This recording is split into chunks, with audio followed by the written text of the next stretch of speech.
Beyond the legal structures, Kiyosaki talks about needing specific types of intelligence for financial success. His 4 pillars of financial intelligence. It's more than just book smarts, right? Way more. He's clear. Good grades and degrees are great, but they don't guarantee financial success in the real world. You need these 4 specific skills working together. Okay, what's the first pillar? First is accounting, or maybe better termed, financial literacy. This is the ability to actually read and understand financial statements. The income statement, balance sheet, cash flow statement. You need to be able to look at the numbers and see the story they tell, identify strengths, weaknesses. It's the detailed analytical side. Reading the language of money. You got it. The second pillar is investing. This isn't just picking stocks. It's the science, the strategies of making money make more money. Hmm. How does capital grow? How do you deploy it effectively? This often involves more creativity, seeing opportunities, understanding different investment vehicles. Money making money. Right. Third is understanding markets. This is basically the science of supply and demand. Can you spot what the market wants or needs? Can you figure out how to deliver it effectively? He uses examples like Bell with the telephone or Dietz with software. They understood a massive market need and filled it. It's about economic fundamentals and sensing opportunity. Seeing where things are going. Okay, and the fourth? The fourth is the law. Specifically, understanding the rules around corporations, regulations, and especially tax codes. Knowing the advantages the law offers, like the corporate structure or tax breaks for certain investments, and knowing how to protect your assets legally.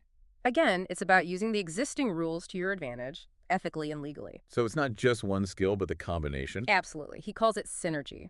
Financial IQ comes when all 4 of these, accounting, investing, markets, and law, work together. That combination is what really turbocharges your ability to build wealth. Okay, synergy of skills. Now let's talk about income itself. He says converting income is key to freedom and breaks it into 3 types. Yes, this is crucial for understanding the goal. First, there's earned income. That's your paycheck, your salary, commissions from your job. Active work equals money. Most people focus here. Okay. Second, passive income. This usually comes from assets like rental real estate or businesses that you own but don't have to run day to day. Money flows in whether you're actively working or not. Money working for you. Exactly. And third, portfolio income. This comes from paper assets, stocks, bonds, mutual funds. Think dividends, interest, capital gains. Okay, earned, passive, portfolio. And why is this distinction so important? Well, first, he points out that the wealthiest people, like Bill Gates, get rich primarily from portfolio income, not earned income. But the real kicker is taxes.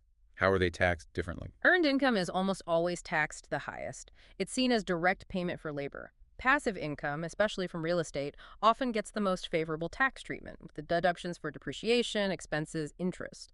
Portfolio income is somewhere in between, but often taxed less heavily than earned income, especially long-term gains. So the tax system itself heavily incentivizes passive and portfolio income over earned income. Massively. It's another huge reason to shift your focus from just working harder for a bigger paycheck to building assets that generate income streams taxed at lower rates. Have your money work for you and pay less tax on it. Makes perfect sense. Yeah. And this leads directly to his cash H-low quadrant concept, right? ESBI. Exactly. It's a simple diagram showing the 4 ways people earn income. E is for employee, you work for someone else. S is for self-employed. Small business owner, you own your job, basically. You stop working, the income stops. Still trading time for money. Right. Then B is for business owner, you own a system that works without you. Think McDonald's franchise owner, not just the manager. And I is for investor, your money works for you, generating portfolio or passive income. And the goal is to move towards B and I. That's where true financial freedom lies, according to Kiyosaki. Most people are programmed for E or S. The path to wealth is learning how to operate effectively in the B and I quadrants, building systems and assets. And he uses that pipeline story to illustrate this. Yeah, it's a great little parable. You have Ed, who hauls buckets of water from the lake to the village every day. Hard work, limited by his strength and time. If he stops carrying buckets, the money stops. The E or S quadrant. Right. Then you have Bill. Instead of just carrying buckets, Bill spends his time and effort building a pipeline from the lake to the village. It takes time, effort up front. But once it's built. The water flows automatically. Income flows whether Bill is there or not. That pipeline represents the B&I quadrants, building assets and systems that generate income passively. It's the shift from active work to automated wealth creation. A really powerful analogy. moving from buckets to pipelines. But okay, this sounds great in theory, but making that shift isn't easy, is it? Kiyosaki talks about major obstacles people face. Oh, yeah, absolutely. It's a journey, and there are significant roadblocks, mostly internal. He outlines 5 big ones that stop people, even if they understand the concepts. What's the first one? The first is fear, specifically the fear of losing money. Everyone feels it, he admits, even the rich. The difference is how they handle that fear and how they handle actually losing sometimes. How do winners handle it? Winners aren't fearless, but they act despite the fear. They see losing not as failure, but as a crucial part of learning, as inspiration. He uses that phrase, remember the Alamo, turning a defeat into motivation. Playing it safe, just trying not to lose. That's not a winning strategy for building wealth. You have to be willing to take calculated risks. Okay, fear. What's next? Second is cynicism. This comes from doubt, which is really rooted in fear again. The motto here is, cynics criticize, winners analyze. What does that mean in practice? Cynics are the ones always finding reasons why something won't work. They listen to all the noise, as Peter Lynch called it, the negative chatter from friends, media, neighbors saying, that's too risky, it's a scam, you'll lose everything. This noise paralyzes them. They miss opportunities because they're too busy criticizing instead of analyzing the facts. Like the friend who backed out of the real estate deal because of a neighbor's doubts. Exactly that story. Cynicism, fueled by fear and amplified by external noise, cost him big time. Cynics focus on the I don't want the hassle and shut their minds down. Makes sense. Third obstacle. Laziness. And he doesn't just mean sitting on the couch. He means mental laziness, the habit of instantly saying, I can't afford it. Instead of asking, how can I afford it? That subtle shift is huge. I can't shuts your brain down, makes you feel helpless. But how can I forces your brain to open up, look for solutions, get creative. It sparks ingenuity. It's about exercising your financial mind instead of letting it be lazy. Interesting take on laziness. What's number 4? Bad habits. And the main one he focuses on here is the habit of not paying yourself first. We talked about paying bills earlier. What's What's the flip side? Exactly. Most people get paid, then immediately pay their bills, rent, mortgage, credit cards, everyone else gets paid first.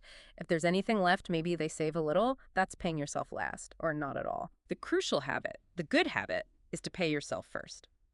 Dedicate a portion of your income to your asset column investments, savings for investments before you pay anyone else, even if money is tight. That sounds stressful. What if you don't have enough left for bills? That's the point. That pressure, he argues, forces your financial genius to kick in. You have to figure out how to generate more income or cut expenses because you're committed to not touching those saving investments. It builds financial discipline and creativity under pressure. It trains your financial muscles. Wow. Okay. It's tough love for your finances. Yeah. And the 5th roadblock. Arrogance. He defines this as basically ego covering up ignorance, believing that what I don't know isn't important, or being unwilling to admit you don't know something. How does that hinder people? Arrogant people often dismiss new ideas or advice from experts because they think they already know best, even if they're struggling. True intelligence, Kiyosaki argues, involves humility, being willing to learn from others, especially those who are successful in the areas you want to improve in. Being open to questioning your own assumptions rather than defending your ignorance. He talks about constantly learning from people smarter than himself. So overcoming arrogance means being open to learning constantly. Yes, you have to be coachable. Okay, so those are the 5 big roadblocks. Mm-hmm. Fear, cynicism, laziness, bad habits, and arrogance.